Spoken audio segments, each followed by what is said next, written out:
So you own a Husqvarna 550 XP chainsaw. Good choice. This saw is awesome. The weight, the power, the performance, the life, the dependability.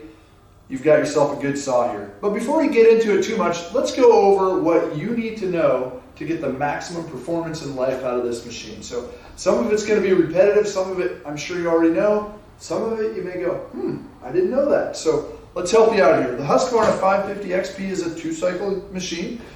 You probably knew that.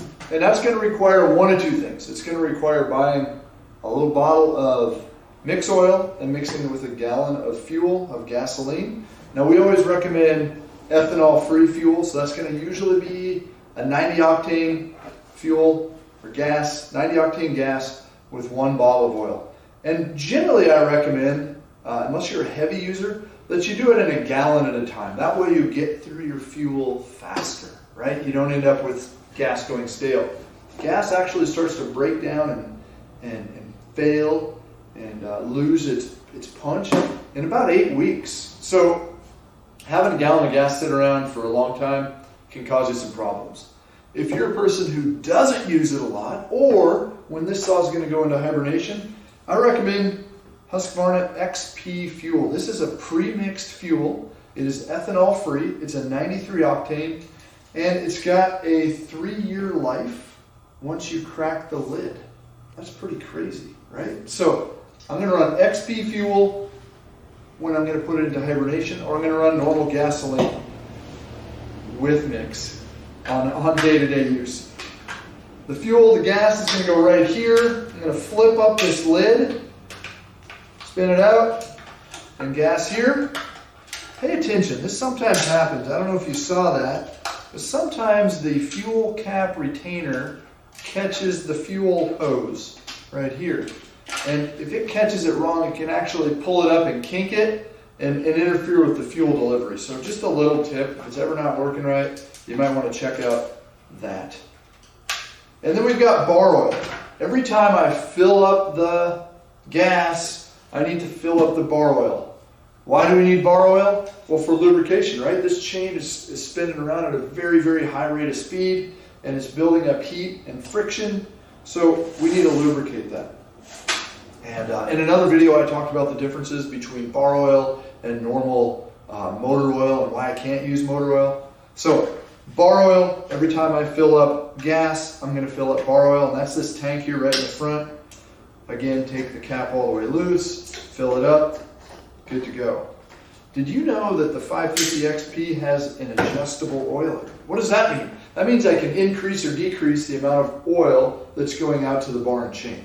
And that's located right under here. You'll see a little chain symbol as well as a plus and a minus sign, and you can take a small flathead screwdriver, stick it up there. Rotating it counterclockwise is going to increase the oil flow, and rotating it clockwise is going to decrease it. Now, a lot of people never touch that, and for most applications, yeah, you're probably right. Don't mess with it. But if I'm running hardwoods, right, I can get away with actually turning that oiler down a little bit. If I'm running softwoods, something that's going to suck the oil off of the bar and chain, I can actually, I need to turn that up a little bit. Okay, so we've got fuel, we've got bar oil, we've got adjustments. Chain brake. Brake on, brake off. Brake on, brake off. I'll show you that twice because that causes some problems. Here's the bar cover, and I want to take that off. So I'm going to loosen these bar nuts, like so.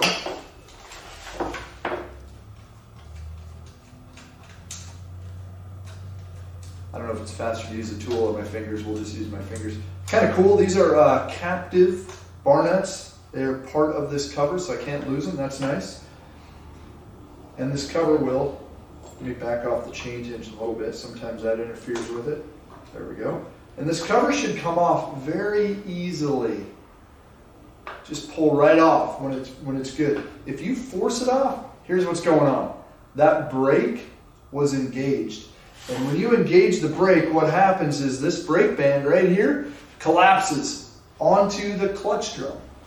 Purpose? To stop the chain from spinning. It's a safety device. It's very important. But if I engage the brake and I take off the cover, what happens is this brake band sucks down smaller and won't fit over the clutch again. And now we got a problem. So, always, before removing the bar cover from your Husqvarna chainsaw, disengage the brake.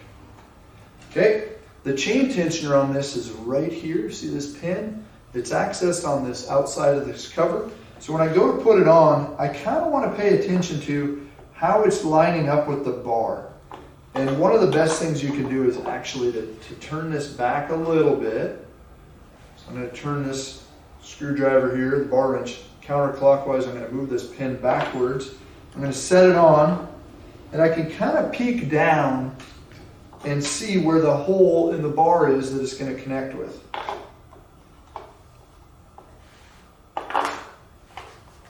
Okay, I'm lined up, I'm good. I'm going to finger tighten these real quick. You see how much slack is on this chain. I need to tighten that up. So I'm going to grab my bar wrench. Again, this screw is on the outside. I'm going to turn it clockwise and start seeing this tension up. Like so.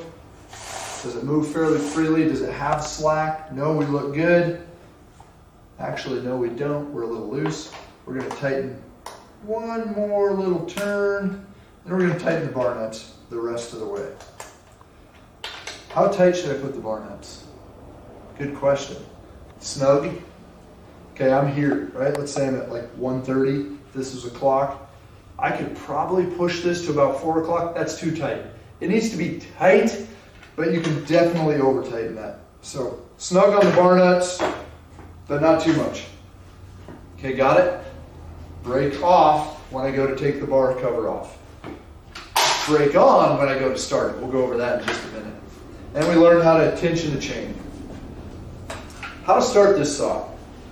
It's got a primer. This is nice, right? So by priming it, I'm getting the fuel out of the fuel tank up to the carburetor. It's going to fire up easier. It's going to start easier. So on the Husqvarna saw, I'm usually going to pump it 4 or 5 times. Although it doesn't matter. I can pump this all day long. It won't flood it. So don't worry about flooding it by priming it. Just get enough pumps on it to get the fuel up to the carburetor cycled through. So 4 or 5 pumps. I'm going to pull out on this red lever here. I'm going to pull out and lift up. What that does is it puts the choke on as well as advances the throttle. Okay, so it's going to be more like a half speed, half RPM, high rev. And I'm going to hit the brake on. Why am I doing that? Because when I am starting a saw, either in the locked position like this or down on the ground, I don't own the saw. So I want the brake on. And I'm going to pull the rope. 1, 2. More than likely, it's going to fire on the first or second pull. And what you're going to hear is something I'd call a false start, a burp. It's going to boom, give you a little burp, be ready to fire. And now I'm going to take this choke lever, this red lever, and I'm going to just push down. You heard that click? Just push it down. Not going to touch the throttle. I'm now going to start it, or pull the rope, and it's actually going to start. It's going to fire. And it's running. Woo, at a high speed. I now take the throttle and I blip it, click it. You might have heard that little click as the throttle lock came off. Okay? So really critical that when I take the choke off, I don't hit the throttle because I got rid of that high rev, which would make it start a lot easier. And as soon as it starts, within the next 2 or 3 seconds of starting it, I need to hit this throttle trigger so it returns to idle. How do I shut it off? Simply push down on the choke lever or stop switch. This is kind of an all-in-one. It's kind of cool. It's off, it's run, it's choke. Pretty sweet. Pretty sweet. When I'm ready to start cutting, the brake is going to come off and I'm good to go. What else do we need to know on this? Maintenance. Okay, obviously a sharp chain. Also very important to rotate this bar. Every time I take the chain off, I should flip the bar over. So next time you look at this saw, this Husqvarna would be upside down. I know it'll drive you crazy. You people who like everything to be perfect, that's me. I like everything to look good, but it's better for the wear of the bar. You get a lot of wear on this part of the bar right here. As the chain comes around the end, you get a lot of wear here. So if I can rotate it, I'm going to get maximum life out of the bar. Not a bad idea to keep this area clean. So if I were to take off this bar cover, the sprocket cover. I can clean out that area. And then air filter. It's kind of nice. It's easy access. I flip this, flip that, and the cover comes off. Just like that. Okay, cover in hand. Here's my air filter. This Husqvarna 550 XP has a pretty cool technology. I don't know if they still use it, but it was way back in the day. It was called air injection. And what that means is all of the burning air comes over through the starter, over the flywheel. It's spinning fast, and all the heavy stuff is thrown out, and the light air, the clean air, is funneled up to this air filter, meaning we get a lot longer filter life. But it's still a really good idea to keep an eye on this filter. It is a washable, but the denseness of this is going to require it to dry out for a while. So don't be out cutting someday and go, oh man, I got a dirty filter, I better go wash it, because you're probably done for the day at that point. So finish your day. You got a spark plug right here. Check on that every once in a while. I use the wrong side. Let me use the right side.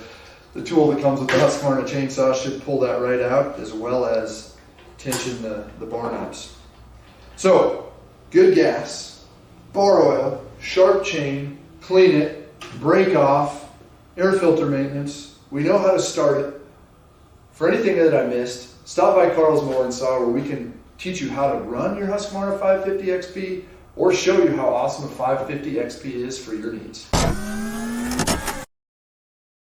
Hey, this is Josh from Carl's Mower and Saw. Thanks for watching our videos. We're proud of the fact that we've been serving you with the best in outdoor power equipment since 1990.